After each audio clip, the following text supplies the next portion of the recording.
திரும்பி வந்தால் அந்த சொன்ன குறிப்பிட்ட இடம் இருந்தார் பாருங்க, அந்த அதிகாரி, அந்த நில உச்சவரம்பு அதிகாரி இருந்தார் பாரு, அந்த ஆளுமைக்கு உட்பட்ட அந்த இடம், அந்த இடத்துல பெண்கள் கூட்டம் அதிகமாக இருந்ததான். பார்த்த உடனே எம்ஜிஆர் என்ன பண்ணாலும் சரி விசாரிச்சு போகலான்னு உடனே டக்குன்னு இறங்கிட்டாராம். அந்த இடம் இறங்க வேண்டிய அவசியம் இல்லை, இறங்கிட்டாராம்.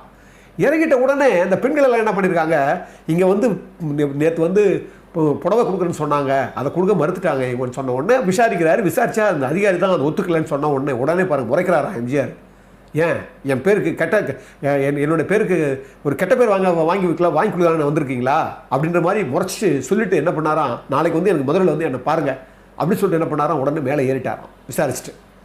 பார்த்தா மறுநாள் உயர் அதிகாரிகள் கூட்டம் நடந்த உடனே நேற்று குழப்பம் ஏற்படுத்தினாரு அந்த அதிகாரி எங்கே அப்படின்னு கேட்குறா.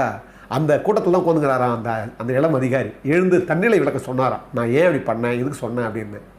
உடனே என்ன பண்ணாராம் எம்ஜிஆர் சொன்னாராம், நீங்கள் சொல்கிறது உண்மையா பொய்யான்னு நான் சென்னைக்கு போன உடனே விசாரிப்பேன்